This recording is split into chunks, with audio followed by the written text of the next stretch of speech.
Matthew 26.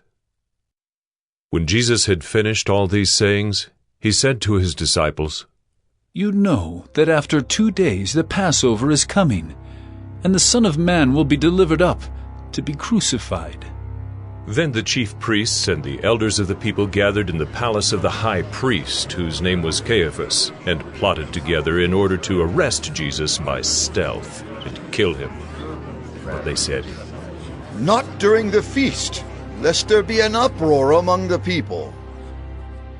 Now when Jesus was at Bethany in the house of Simon the leper, a woman came up to him with an alabaster flask of very expensive ointment, and she poured it on his head as he reclined at table. And when the disciples saw it, they were indignant, saying, "Why this waste? For this could have been sold for a large sum and given to the poor." But Jesus, aware of this, said to them, "Why do you trouble the woman? For she has done a beautiful thing to me. For you always have the poor with you, but you will not always have me. In pouring this ointment on my body, she has done it to prepare me for burial. Truly I say to you, wherever this gospel is proclaimed in the whole world, what she has done will also be told in memory of her." Then one of the 12, whose name was Judas Iscariot, went to the chief priests and said, "What will you give me if I deliver him over to you?" And they paid him 30 pieces of silver, and from that moment he sought an opportunity to betray him. Now, on the first day of unleavened bread, the disciples came to Jesus, saying, "Where will you have us prepare for you to eat the Passover?" He said, "Go into the city to a certain man and say to him, 'The teacher says, my time is at hand. I will keep the Passover at your house with my disciples.'" And the disciples did as Jesus had directed them, and they prepared the Passover. When it was evening, he reclined at table with the 12. And as they were eating, he said, "Truly I say to you, one of you will betray me." And they were very sorrowful and began to say to him one after another, "Is it I, Lord?" He answered, "He who has dipped his hand in the dish with me will betray me. The Son of Man goes as it is written of him, but woe to that man by whom the Son of Man is betrayed. It would have been better for that man if he had not been born." Judas, who would betray him, answered, "Is it I, Rabbi?" He said to him, "You have said so."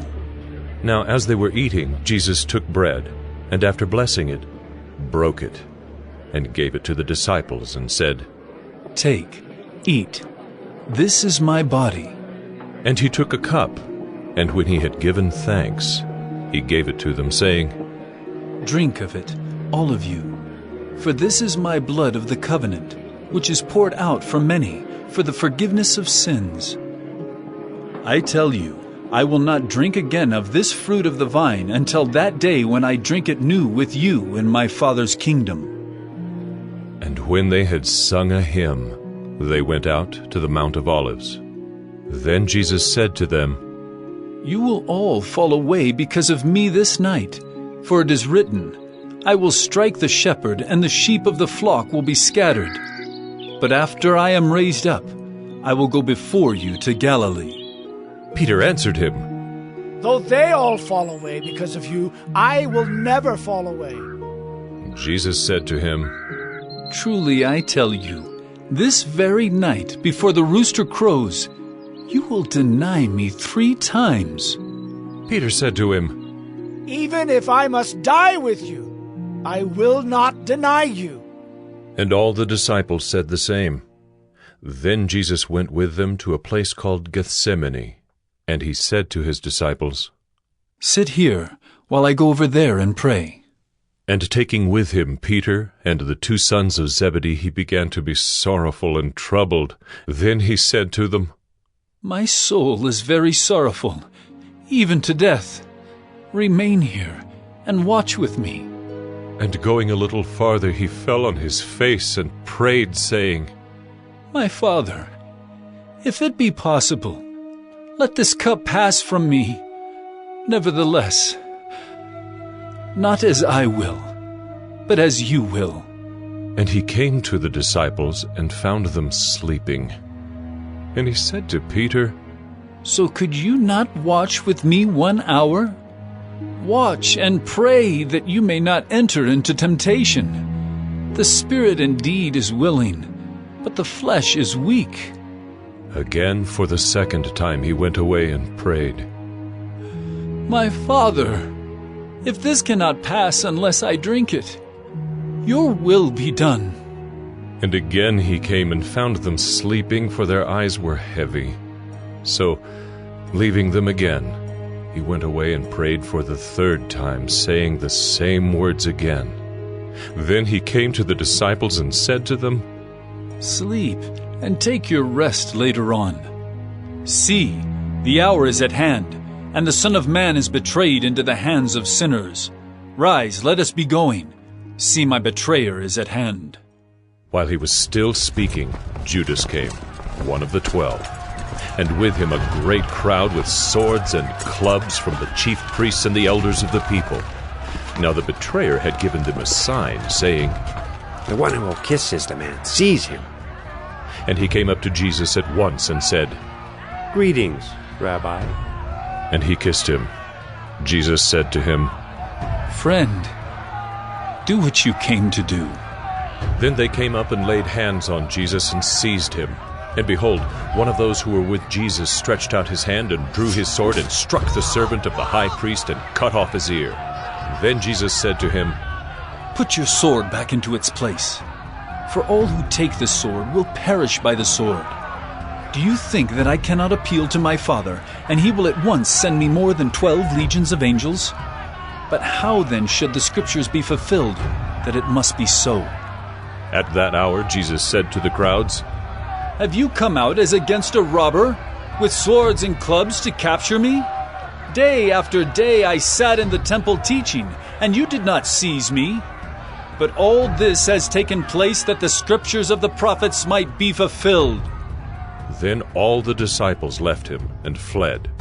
Then those who had seized Jesus led him to Caiaphas the high priest, where the scribes and the elders had gathered. And Peter was following him at a distance, as far as the courtyard of the high priest, and going inside he sat with the guards to see the end.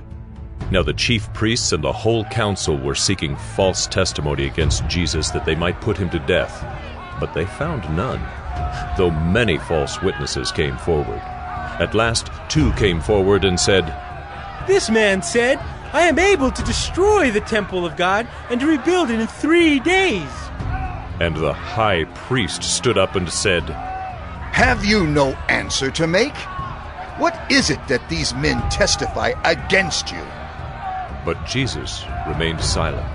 And the high priest said to him, I adjure you by the living God, tell us if you are the Christ, the Son of God. Jesus said to him, You have said so, but I tell you, from now on you will see the Son of Man seated at the right hand of power, and coming on the clouds of heaven. Then the high priest tore his robes and said, He has uttered blasphemy! What further witnesses do we need? You have now heard his blasphemy. What is your judgment? They answered, He deserves death! Then they spit in his face and struck him, and some slapped him, saying, Prophesy to us, you Christ. Who is it that struck you? Now Peter was sitting outside in the courtyard, and a servant girl came up to him and said, You also were with Jesus the Galilean. But he denied it before them all, saying, I do not know what you mean. And when he went out to the entrance, another servant girl saw him, and she said to the bystanders, This man was with Jesus of Nazareth. And again he denied it, with an oath.